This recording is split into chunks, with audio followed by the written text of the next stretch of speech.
नमस्कार. तोंडी लावण्यासाठी चटपटीत दही मिरची बनवण्यासाठी इथे मी 8 ते 10 कमी तिखट मिरच्या घेतल्या.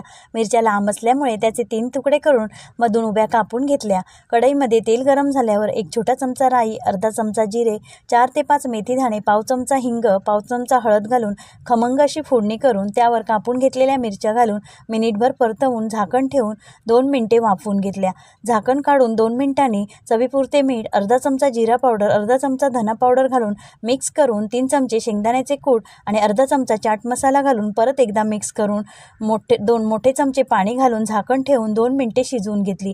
झाकण काढून 1 चमचा घरगुती मसाला आणि 3 चमचे दही घालून मिरची मिक्स करून घेतली. चटपटीत दही मिरची तयार. दही मिरची करताना गॅसची आच पूर्णपणे बारीकच ठेवायची. ही दही मिरची तुम्ही भाकरी, चपाती किंवा डाळ भातासोबत तोंडी लावायला घेऊ शकता. अतिशय चविष्ट, पटकन होणारी चटपटीत दही मिरची तुम्ही